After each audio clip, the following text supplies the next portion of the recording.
Frankly, I'm going to tell you, it's a little scary. Your company is now bankrupt. Our economy is in a state of crisis. Did you mislead your investors?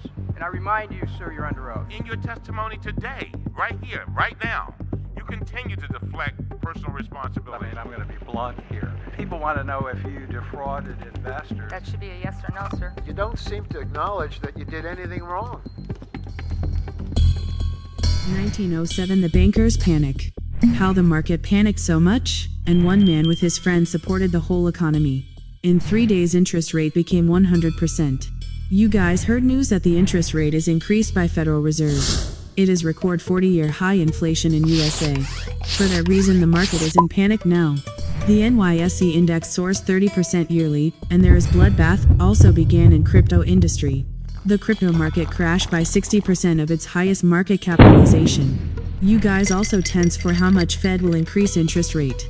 Did you know that there was a time when interest rate became 75% in one single day, and after 2 days, it was 100%?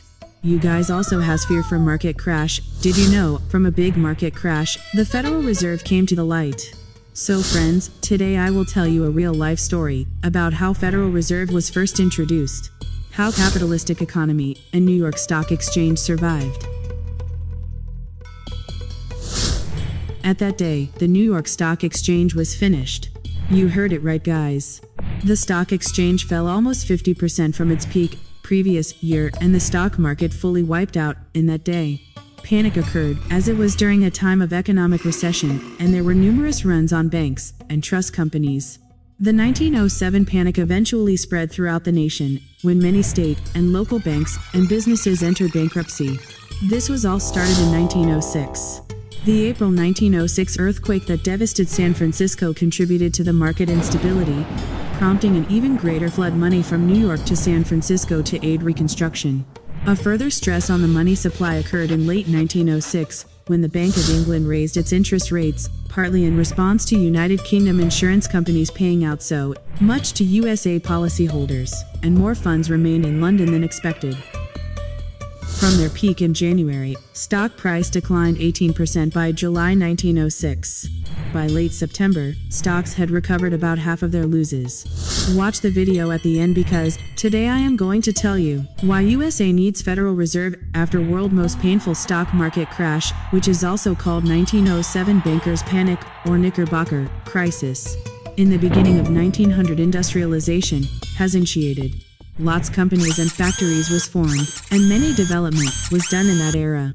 But hatred and anger of the population also increased with the time because industrialization and capitalism made huge inequality between poor and rich. Thanks to the entire urbanization and industrialization, estimation said, almost 1 million people came to USA in that year for seeking jobs. At that time, famous personality John D. Rockefeller established US Oil, Andrew Carnegie made US Steel. That's why USA generated huge employment at that time. Now at 4 p.m., a message was sent to a 70-years-old man by his assistant that whole New York is in panic mode. You need to go there for protect it. This man made great mergers at that time like US Steel, General Electric, American Telephone and many. Press called him the big capitalist. None other than, I am talking about Mr. J.P. Morgan. When the chaos began to the confidence of New York's banks, the city's most famous banker was out of town. J.P. Morgan was attending a church convention in Richmond, Virginia. Morgan was not only the city's wealthiest and most well-connected banker, but he had experience with other similar financial crises. He had helped rescue the U.S. Treasury during the Panic of 1893. As news of the crisis gathered, Morgan returned to Wall Street from his convention late on the night of Saturday, October 19th. Then J.P. Morgan called a meeting at the Morgan Library. He assembled the city's commercial and trust company bankers, put them in separate rooms, locked the front door, and kept the key in his pocket until he could negotiate a deal. The sort of strong-arm tactic he had been known to use in the past. Morgan entered the talks and advised the trust companies that they must provide a loan of $25 million to save the weaker institutions.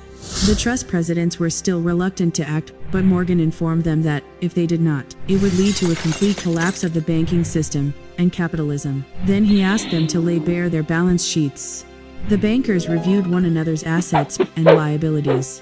Morgan then decided which financial institutions had to go and which would live, getting commitments from the survivors and from U.S. Treasury for infusion of capital. Having received these commitments, Morgan allowed the bankers to go home.